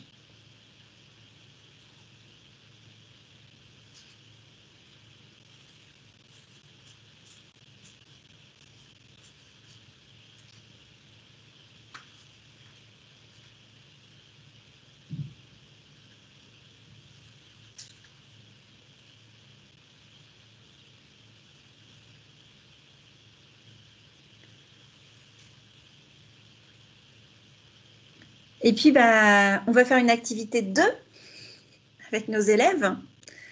On va entraîner une IA, parce que je vous ai dit qu'on adresserait les trois aspects. Donc, bah, c'est bien. On a utilisé une IA pour se faire recommander des images. On a utilisé une IA qui écrit à notre place. Et ben maintenant, mettons les mains dans le cambouis et allons contribuer à une IA. Cette IA, elle s'appelle QuickDraw et elle est vraiment intéressante. Vous allez pouvoir la tester dans 45 secondes maintenant, si vous voulez. Elle est vraiment intéressante à utiliser avec les élèves parce que au tout début, quand l'IA a été lancée, il y avait beaucoup de données, mais pas suffisamment. Et en fait, chaque fois qu'une personne contribue, adulte ou enfant, ça renforce, en fait, ça donne à nouveau des données et ça renforce l'apprentissage de l'IA. Donc, c'est vraiment un jeu facile à faire avec eux. Et il y en a un autre que l'on a utilisé avec mes élèves. Je vais vous mettre le lien aussi, même si là, je n'ai pas prévu d'activité cette année avec eux. Donc là, vous avez une liste de dessins à faire et vous avez 20 secondes à chaque fois pour les faire. Et l'IA, qui peut changer de langue, hein, vous pouvez choisir la langue de travail. Donc le français si vous travaillez en français ou l'espagnol si vous travaillez en espagnol. Et donc, ce qui est intéressant, c'est que vos élèves entraînent l'IA. Et après, si vous avez encore un petit peu de temps, une fois que vous avez joué à QuickDraw, non, on ne peut pas changer de langue pour les poèmes parce que c'est des poètes américains. Mais je suis sûre qu'il doit exister des applications qui font la même chose en français. Non, non, alors, Gabriel, tu dessines trop mal pour l'IA. Eh bien voilà, tu vas pouvoir tester tout de suite AutoDraw. AutoDraw, c'est pour les quiches en dessin. N'est-ce pas merveilleux? Je ne te connais pas, Gabriel, hein, je suis désolée. Ce n'est pas forcément pour toi. Je ne suis pas une très bonne dessinatrice non plus. Et en tout cas, c'est très chouette parce que là, l'IA a été entraînée à reconnaître vos gestes. Donc, on a des deux versions. QuickDraw, vous entraînez l'IA, vous contribuez à quelque chose avec vos élèves. Et AutoDraw, que je vous invite à essayer, vous commencez un bout de truc et il vous dit « Oh, c'est un serpent !» Oh, il vous fait des propositions. Vous avez une petite barre en haut qui vous fait plein de propositions. Vous avez fait une spirale, il va vous proposer un escargot, une piscine qui tourne, enfin un toboggan. Voilà. Et au fur et à mesure, vous pouvez rajouter vos choses dans l'IA. On l'avait utilisé avec les CE2, celui-ci, pour notre projet sur l'IA. Et ça avait beaucoup plu à tout le monde, y compris ceux qui disent toujours « Non, pas dessin ». Il y a évidemment des cookies. Vous pouvez changer la couleur du fond. Voyez, vous faites votre petit gris-gris. Et là, il vous dit, est-ce que ce que tu veux, c'est ça? Et il vous fait plein de propositions en haut. Est-ce que c'est une mer? Est-ce que c'est un chapeau? Est-ce que c'est une moustache? Est-ce que c'est un serpent?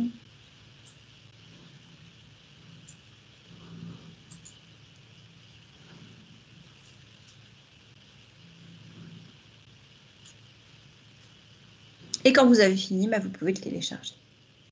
Bon, là, on est sur quand même des activités en parallèle. On ne va pas faire que ça. Et pratique pour les élèves aussi. Mais là, je ne le mets pas dans mon projet parce que ce n'est pas l'objectif. Et je veux bien qu'on change de diapo pour l'activité 3. Car après avoir vu à petite échelle comment ça fonctionne, eh bien, on va proposer aux élèves de concevoir leur propre projet de machine learning. Je vais vous partager le lien pour que vous puissiez voir. Alors, machine learning, il va vous proposer de vous enregistrer, mais ce n'est pas nécessaire. Vous pouvez juste descendre. Il essaie de vous convaincre de vous enregistrer. Mais Machine Learning for Kids. Mais si vous descendez, vous pouvez le tester sans. Et là, c'est intéressant parce que vous concevez votre projet et c'est vous qui allez rajouter, enfin je dis vous, vos élèves, hein, vous avec vos élèves, vous allez pouvoir rajouter soit du texte, soit des images. Et donc là, c'est vous qui remplissez la machine, mais de A à Z. C'est vous qui concevez votre projet et vous pouvez changer la langue aussi.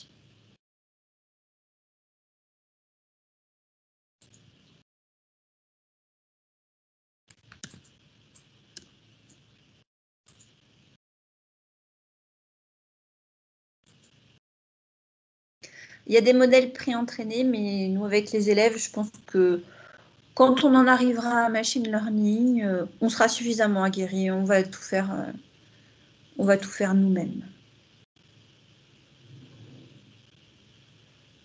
Donc, on entraîne la reconnaissance.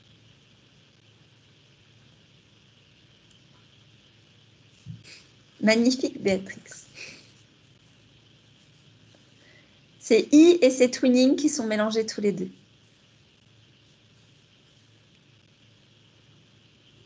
Enfin, ils n'ont pas l'air bien affables, hein, quand même.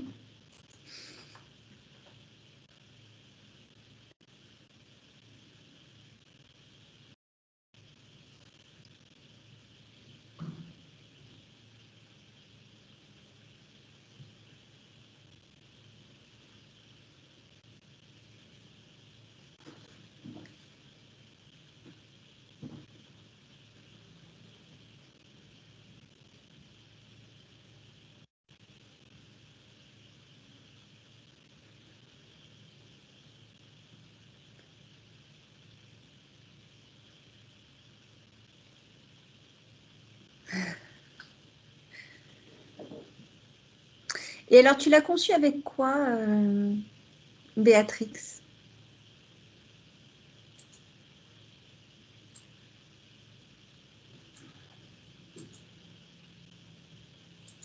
C'est crayon?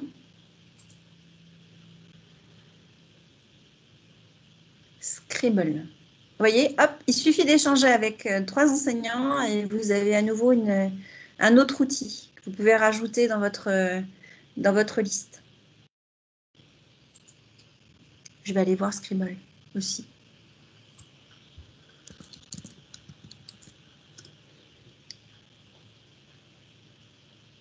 Ah, et on peut jouer à plusieurs joueurs, c'est ça? On peut faire à plusieurs. Ok.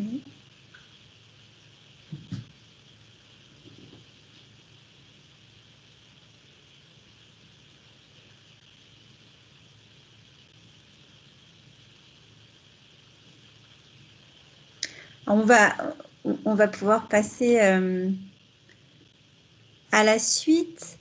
Mais j'en profite, je reviens aux questions qui avaient été posées. Donc, comment respecter le RGPD si on demande aux élèves d'utiliser l'IA? Ils seront amenés à créer un compte Pas nécessairement. Il y a des applis où moi, j'ai créé un compte. C'est le cas pour OpenAI.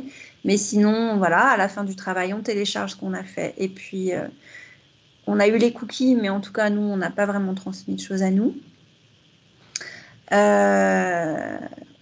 à nouveau, l'adresse, comment faire utiliser l'IA à nos élèves quand l'adresse mail donnée doit être donnée, bah, on essaye de trouver des applications où on n'a pas besoin de donner l'adresse mail.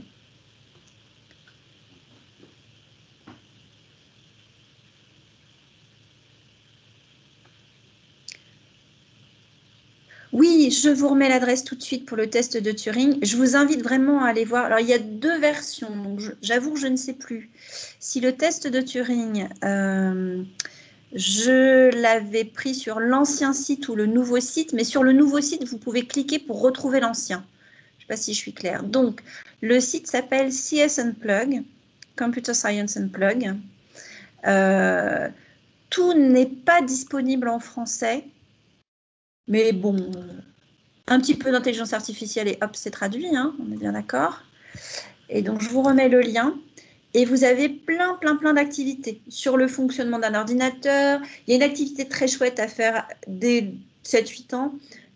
Comment ça fonctionne le binaire? Vous avez des cartes noires et des cartes blanches. Et suivant comment on les retourne, on se fait passer des messages. Si vous avez envie de faire la Code Week mais à n'importe quel moment de l'année avec vos élèves, ce site est une mine. Et tout est accessible. Vous avez le droit de reprographier les documents pour votre classe, bien sûr, pas pour des raisons commerciales, hein, pas pour des choses commerciales, mais pas pour en tirer bénéfice autre que d'éduquer vos élèves. Pour le moment, il n'y a pas grand-chose comme scénario sur l'IA, mais ça va sûrement venir. Il y en a quand même quelques-uns. Il doit y en avoir 80 des scénarios différents avec des niveaux de difficulté différents. Je ne connais pas encore très bien le nouveau site, mais il a l'air d'être plus axé sur décrire l'activité en termes de compétences. En tout cas, j'en ai entendu beaucoup de bien, mais leurs ressources sont vraiment de grande qualité.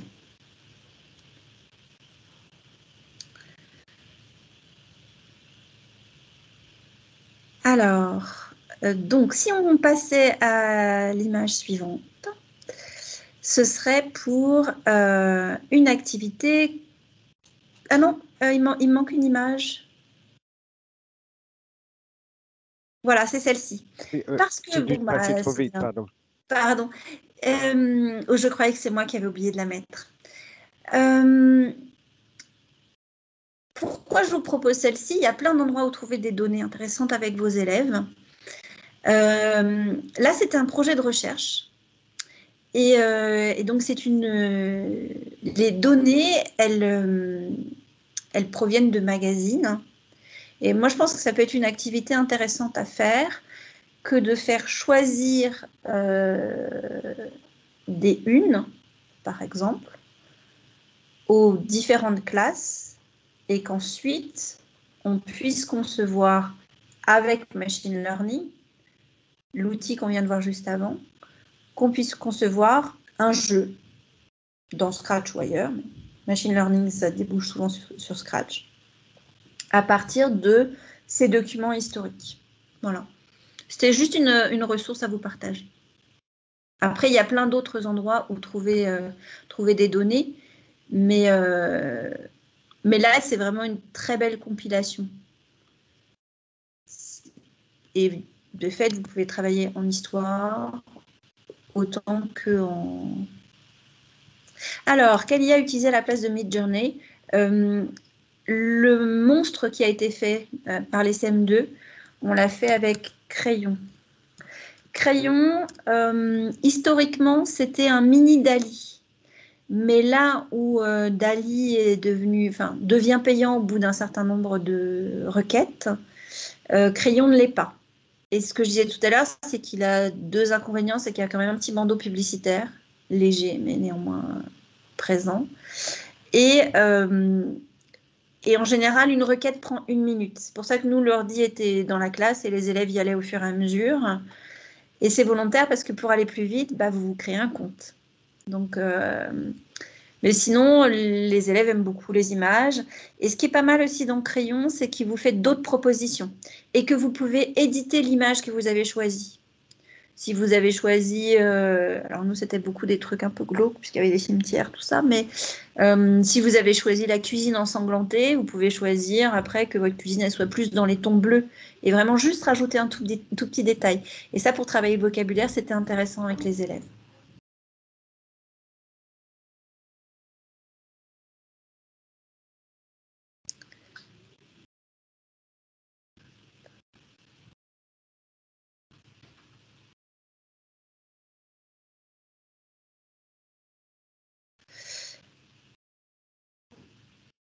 Et après, ben, que serait eTwinning sans un projet collaboratif?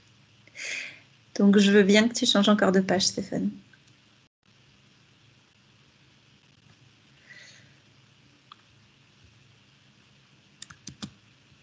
Alors, bon, il est en anglais, mais comme il est disponible, vous pouvez le changer si vous voulez.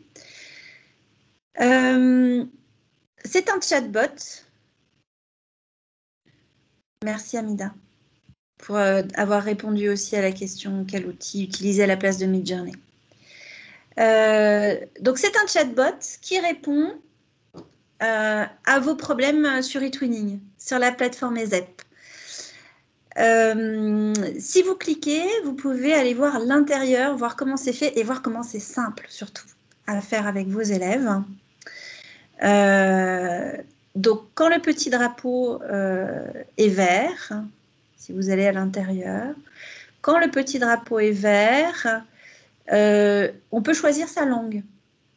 Donc là, il est en anglais, mais on peut lui dire, ben non, finalement, tu vas parler en français. Et on a un nombre de langues aussi conséquent que dans eTwinning. Vous pouvez le faire parler gallois si vous avez envie. Après, vous choisissez le nom de votre personnage. Là, bien sûr, le fond, vous pouvez le changer. Le personnage, vous pouvez le changer. Et quand je dis vous, on est dans Scratch. Donc, dès 8 ans, les élèves peuvent utiliser Scratch. Et après, ça fonctionne par bloc. Donc moi, mon petit pingouin, quand le petit drapeau vert est cliqué, il se met à parler en anglais et dit « Hello, I'm the eTwinning Support Service ». Et après, on pose des questions. Il me propose, il me dit « Je t'écoute, vas-y, pose ta question ». Alors, évidemment, je ne peux pas à l'avance savoir quelles seront les questions qui sont posées. Et comment j'ai choisi les questions que l'on pose à mon chatbot? Eh bien, nous avons une petite liste de diffusion sur lesquelles tous les problèmes sont remontés et parfois des solutions sont apportées. Et donc, j'ai pris quelques-unes de ces questions. Par exemple, comment faire pour que mes élèves se connectent? J'ai des problèmes de connexion pour mes élèves. J'ai choisi que dans ma réponse, il y ait le mot-clé « connexion ». Et si dans ma réponse, il y a « connexion », alors mon petit personnage répond d'aller sur schooleducation.ce1 pupil login. J'en ai un autre avec comment faire pour inviter des personnes extérieures. Eh bien, clique sur le bouton « Je ne peux pas la trouver » et envoie-lui une invitation. Comment faire j'avais posé la question aussi. Je mène un atelier eTwinning aujourd'hui. As-tu un conseil? Oui, vérifie que l'EZEP n'est pas en train d'upgrader aujourd'hui. On peut aussi le faire parler, notre petit personnage. Par exemple, il y a une question qui n'avait pas trouvé de réponse, peut-être qu'elle a trouvé une réponse depuis, qui était j'ai des problèmes à accéder au forum. Et là, mon petit pingouin, il répond en parlant désolé, je ne comprends pas la question. Désolé, je ne sais pas, parce que peut des fois ne pas savoir. Et puis après, bon, il y avait une question sur les twinboards, mais on peut en faire autant qu'on veut. Et puis là, les élèves ne sont pas obligés de travailler sur eTwinning. C'était juste parce qu'on est dans eTwinning et que c'est drôle. C'est pas drôle tous les jours, les ZEP, mais ça peut être drôle un petit peu un mercredi après-midi. Donc, c'est une façon vraiment de faire concevoir un chatbot aux élèves. Regarde comment c'est fait à l'intérieur avec One, vas-y. Et ça peut être fait collaborativement dans Scratch du moment qu'on travaille tous sur le même projet.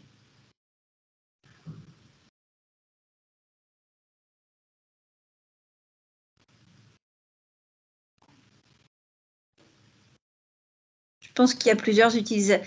Quand je vois vos noms, il me semble que vous êtes nombreux à être utilisateurs de Scratch.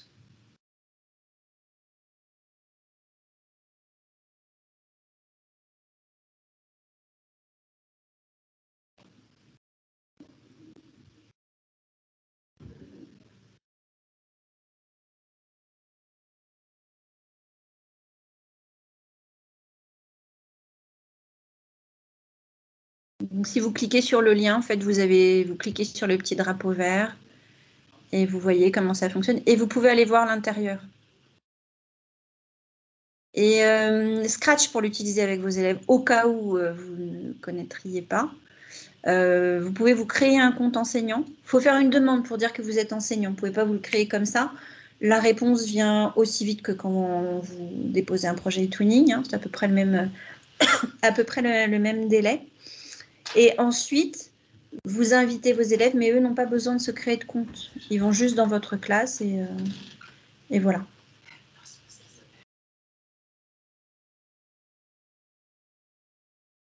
Et si on peut passer à la diapo suivante. Si c'est bon pour vous, on passe à la diapo suivante. Alors, la diapo suivante, c'est contributif. Donc, si on s'est vu au mois de mai, c'est le même document qu'au mois de mai. Et au fur et à mesure, on en rajoute, bien sûr. Je vais vous remettre le lien. C'est un digipad. Et c'est des bonnes idées de choses à faire dans mon projet eTwinning. Donc, vous êtes largement invités à contribuer. Le digipad est ouvert. Et comme ça, vous pouvez aussi voir ce que les autres ont proposé. Et les petits personnages que vous voyez ont été créés l'an dernier pour la requête, le prompt. La requête était des petits monstres tricotés qui présentent leur travail collaboratif. Voilà. J'ai bien vu qu'il y avait une question sur les prompts. On va en parler, c'est prévu.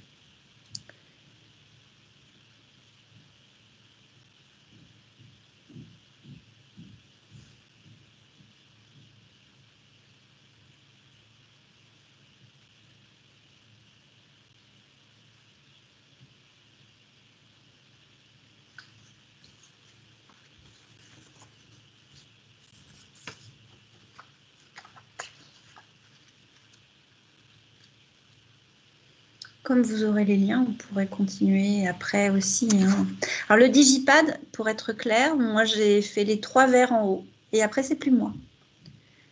Donc, le premier projet avec le logo Future Classroom Lab, c'est celui que je vous ai présenté tout à l'heure. Les CE2 qui font de l'IA.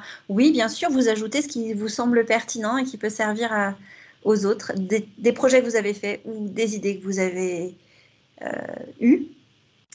C'est eTwinning, quoi, on partage. Celui du milieu, c'était notre Cluedo, et celui de droite, c'est parce que ça fait des belles illustrations pour les présentations. C'est Dali, celui-ci. J'ai un petit faible.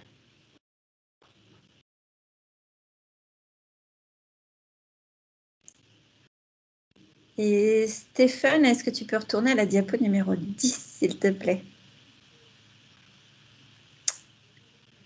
Le numéro 10. Oui. Alors, On progresse. On y est presque.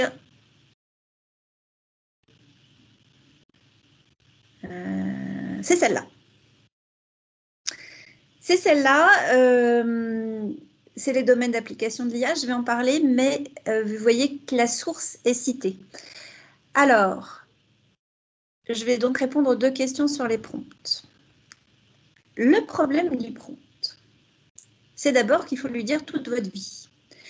J'ai un fils qui était, ça lui est passé il y a quelques jours, un grand fan de ChatGPT depuis les origines. Hein, il avait collé sur GPT-3 en 2021, donc on est vraiment sur les origines. Et qui payait, puisque maintenant il n'aime plus ça, il ne paye plus, 20 € par mois pour avoir accès à GPT-4. Bon. Et donc, je lui dis, ah ben alors là, tu vois, moi, je vais faire un atelier sur l'intelligence artificielle pour des e-twinners, enfin des enseignants innovants. Est-ce que GPT-4 n'aurait pas des idées pour moi? Elle me dit, ah, ok, vas-y, il ouvre son compte. Et au bout de 4 secondes, il me dit, non, mais là, tu n'as rien compris. Tu vas avoir une réponse complètement à côté. Parce que moi, je lui ai posé la question comme je viens de vous la poser. Il dit, non, tu vas lui expliquer tout ce que tu as prévu de faire dans ton atelier. Donc, ça m'a pris 15 lignes. Et après, tu lui diras, as-tu des idées complémentaires pour telle partie? Donc, le prompt, ça ne vient vraiment pas en claquant des doigts. Et c'est sûrement un apprentissage qu'on doit proposer à nos élèves, savoir parler à la machine. Et ça va nous interroger sur un second point. Quand vous faites une requête, on va parler de ChatGPT, puisque c'est celui-là dont on est en train de parler. Si vous lui posez la question, là, aujourd'hui, de chez vous, et que, on va dire, si Sabine pose la question de chez elle, rentre un texte de prompt, et que Amida en rentre un, et que Eva en rentre le même, vous aurez 3 réponses différentes. Et si Sabine repose la même question, remet le même prompt demain, de son même ordinateur, elle n'aura pas la même réponse. Et Amida n'aura pas la même réponse. Et Eva n'aura pas la même réponse. Et ça, d'un point de vue de citoyenneté, c'est important de l'aborder avec les élèves. On est face à une machine dont on a l'impression qu'elle a tout le temps la bonne réponse, mais sa réponse change. Bon, pas quand c'est 2 x 2, hein, mais... Donc ça, c'est un point vraiment important à identifier et à faire identifier par les élèves. Pas les miens dans le premier degré, on n'en est pas là. Déjà, on va apprendre à parler à la machine. Mais en tout cas, je pense que chez les plus grands, c'est important qu'ils comprennent que c'est pas stable. Et je reviens à mon fils, désolée de parler encore de mon fils, qui était donc un grand admirateur de GPT-4 et qui me dit, les 2 dernières mises à jour, la machine, elle fait n'importe quoi. C'est pas tout à fait le terme qu'il employait. Bref, elle fait n'importe quoi. Et il dit, j'étais obligée de lui écrire en capital, de lui crier dessus pour qu'elle comprenne ce que je voulais. Parce qu'il faisait une requête, elle disait, non, c'est pas possible, tu peux pas faire ça. Et si, je veux le faire vraiment, je sais que normalement, c'est pas possible, mais je veux le faire. Donc, c'est aussi, je pense, à interroger avec les élèves la stabilité de l'application en elle-même. Bon, je ne sais pas encore ce qu'il va utiliser à la place, je suis sûre qu'il va trouver autre chose, mais on a l'impression que c'est un outil stable et que plus il y a des versions qui arrivent et que plus ça va être performant. Peut-être pas. Donc, ces évolutions de l'application sont interrogées peut-être plus au niveau lycée. Mais en tout cas, à ne pas négliger. Et dans les questions que vous aviez aussi, il y a comment citer ses sources. Donc là, moi, j'ai cité partiellement correctement ma source. Pourquoi partiellement correctement? Vous avez 3 options. Soit c'est l'IA qui vous... c'est la machine qui le fait directement. Donc, vous citez la machine. Moi, c'est ce que j'ai fait. Soit, pardon, il y a 2 versions. Soit vous avez mis beaucoup de choses de vous, et de toute façon, vous avez mis un prompt. Et si c'est votre prompt, normalement, en plus de tout ce qui est déjà écrit là, vous devriez citer le prompt. Dire, ah, l'image, elle a été générée avec telle demande. Donc ça, c'est la version légale de citation à l'heure actuelle des images générées par l'IA. Et comme on l'a sauté tout à l'heure, je vais quand même parler, ce sera la fin, je vais parler des 3 grands domaines d'application. Donc, c'est 3 images générées par DALL-E.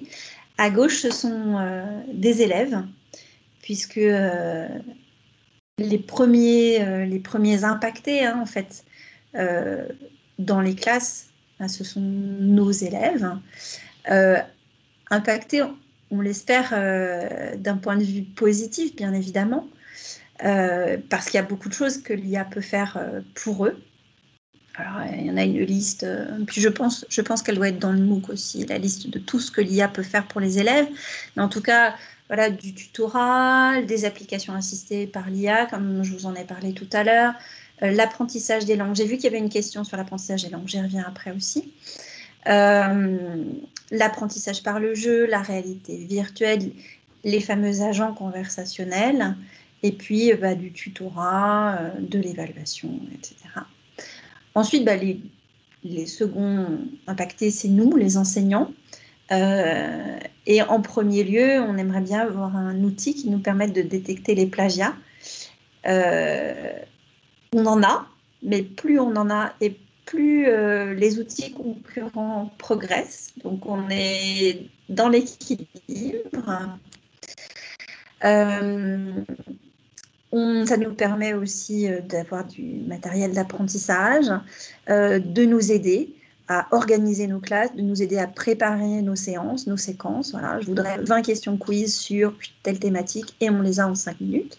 Après, à nous, enseignants, de décider si c'est vraiment les questions qui nous conviennent. Si ça ne nous convient pas, c'est pas grave, on va refaire une autre quête. Et puis, bien, les institutions, le système aussi est impacté par cette arrivée de l'IA.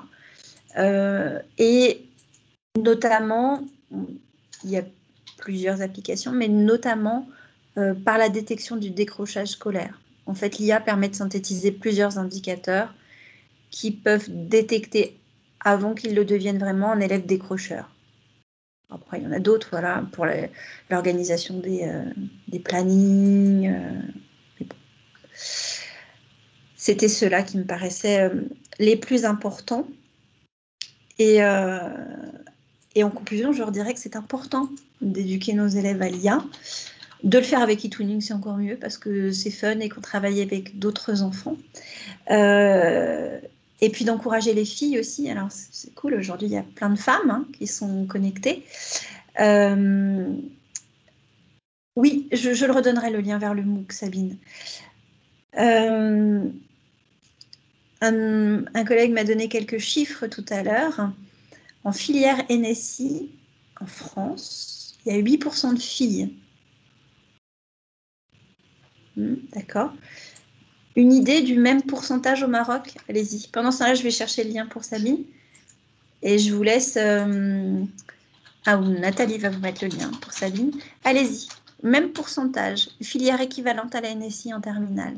Allons-y. Combien de filles dans les filières NSI? Davantage, oui. Bah oui, sinon je ne vous poserai pas la question. Mais 8% et au Maroc.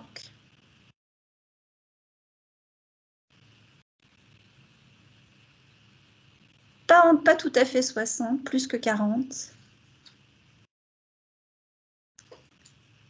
On y est prêt. 25, non. Non, vraiment plus. Presque, c'est Laurence qui a presque la bonne réponse. 54%. Eh oui. Donc, on a peut-être du chemin à faire pour rattraper nos collègues marocains et inciter les jeunes filles à penser qu'elles sont compétentes, qu'elles sont capables, de commencer dès le premier degré. Moi, je suis partante pour qu'on fasse des projets un peu ambitieux autour des sciences et du numérique avec les élèves très jeunes. Et puis, on a peut-être aussi intérêt à ce que nos élèves, quand ils seront confrontés au marché du travail, je boucle la boucle avec le début, ils soient en capacité de prendre ces postes, filles et garçons cette fois. Un dernier chiffre pour finir. Cette année, dans le domaine de la cybersécurité, il y avait 15 000 postes vacants. Alors c'est chouette parce qu'on va pouvoir faire venir des gens d'un petit peu partout dans le monde pour répondre à ces besoins. Mais on a sûrement des jeunes tout à fait compétents qu'on pourrait encourager à suivre ces filières. Voilà. Est-ce qu'il vous reste des questions? On peut revenir à eTwinning. Il n'y a pas que le futur des élèves, il y a aussi le futur d'eTwinning. Ah oui, une application pour l'IA. Alors, j'avoue que je ne sais pas si dans cette application, il y a de l'IA. Je n'ai pas vérifié. Mais je vous mets le nom de l'application dans le chat. Elle est disponible sur monlycée.net et elle est très chouette. Voilà, il y a déjà un petit cœur, donc je suppose que c'est quelqu'un qui la connaît. Donc, on installe l'application mettons vous ou moi, on installe l'application sur le téléphone, on choisit la langue que l'on veut apprendre et hop, tout de suite, on a un petit test basé sur le CE-CRL. Et ensuite, eh bien, on nous propose de travailler, d'écouter des vidéos, de revoir des petits points de grammaire, d'enrichir notre vocabulaire. Et régulièrement, on a des petits... Oui, Simon, tous les liens seront envoyés. Et donc, régulièrement, on a des petits tests pour voir comment on progresse. Ah, j'étais A1, super, je suis B2 maintenant. Oui, et c'est ce que je disais, elle est sur l'UNT, sur monlycée.net. Donc, c'est une application développée par la région Île-de-France, mais qui est donc disponible également dans monlycée.net. Peut-être prochainement sur d'autres ENT, ça je ne sais pas, je ne suis pas en lien avec les développeurs, je ne les connais pas. Mais en tout cas, un truc facile à utiliser pour vos élèves.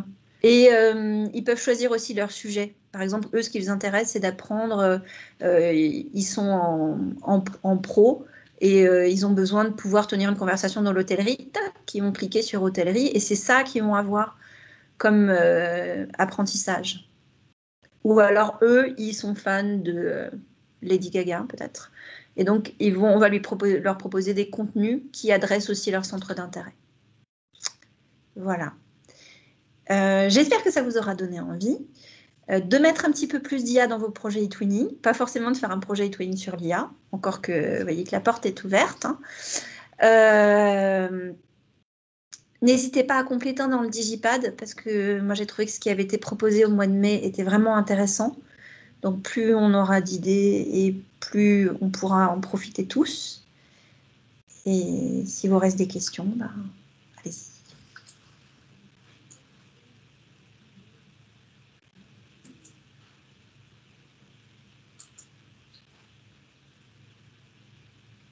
Merci Isabelle. Est-ce qu'il y a des gens qui veulent réagir? On peut peut-être, je vais regarder pour ouvrir les micros si... hop. Si vous voulez dire quelque chose, n'hésitez pas à lever la main, mais vous pouvez le noter dans le chat. Merci beaucoup Isabelle, merci pour cette présentation qui nous donne plein d'idées, tous les niveaux. Alors oui, je vois que Simon lève la main, alors je suis en train de regarder. Hop. Donc,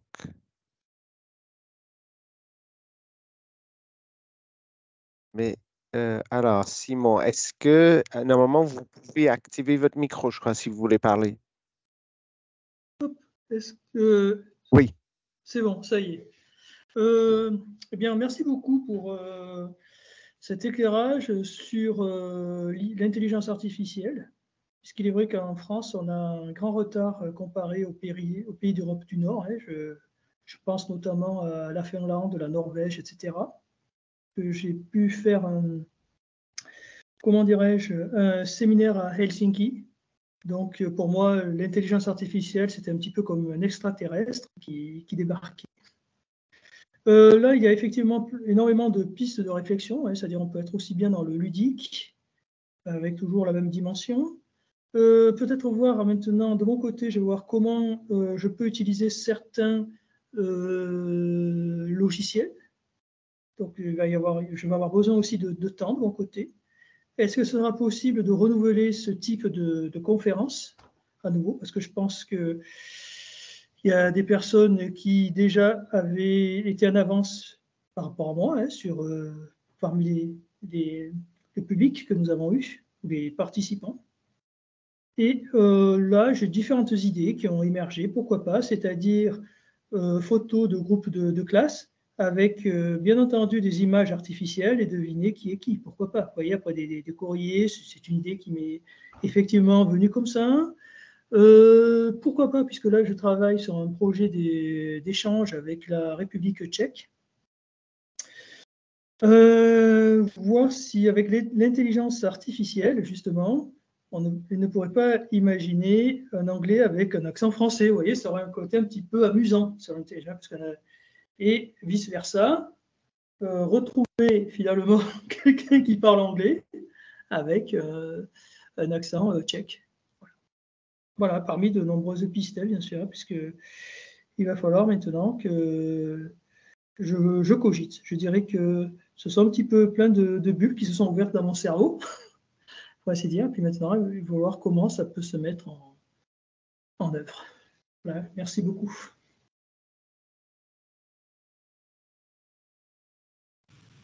Merci Simon, n'oubliez pas le Digipad. D'accord. Alors, Digipad, vous pouvez me rappeler juste, s'il vous plaît. Alors, qu'est-ce que je dois faire? Gérer sur le lien Et Digipad? en fait, là, vous avez proposé 3 idées. Il faut les mettre dans le Digipad. Ça peut servir à d'autres. Ah, d'accord. Donc, je les mettrai effectivement dans C'est le Twinning, on Digipad. partage. Merci. D'accord, très bien. Je vous remercie infiniment. Voilà, c'est noté. Donc. Merci Simon. Je vois qu'il y a aussi Constantina. Donc là, normalement, c'est bon. Constantina, vous pouvez activer votre micro. Oui, bonjour. Je vous remercie de cette excellente présentation. Je vous suis de Grèce. Je ne suis pas en France. J'aimerais savoir s'il est possible de donner nous-mêmes les sources de ChatGPT, des sources qu'on connaît, c'est-à-dire qu'on veut que nos élèves utilisent. Est-ce qu'il est possible de préciser les sources? Alors, dans ChatGPT, vous pouvez lui dire les sources que vous utilisez et ce que vous aimeriez avoir comme source qui ressemble. Par exemple, si vous utilisez le Newspaper Navigator, vous pouvez dire, voilà, moi, avec mes élèves, on travaille sur ces données-là.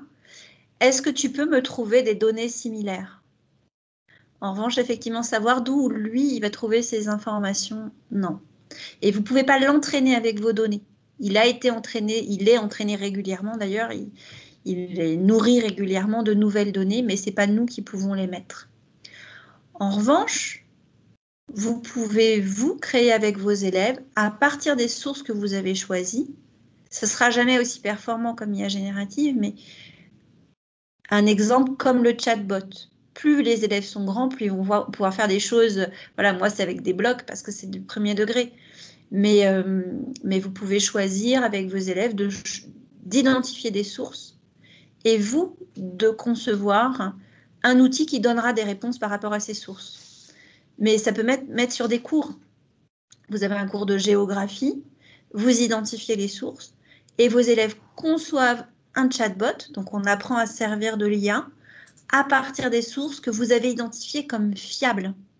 Donc ça permet aussi de travailler la provenance des sources et leur fiabilité et l'importance de s'appuyer sur des données fiables. En revanche, nous n'avons pas la main, nous les citoyens lambda, sur ce que l'on met dans ChatGPT. Merci beaucoup. Merci Constantina. Je ne vois pas d'autres mains levées. Je vais arrêter l'enregistrement.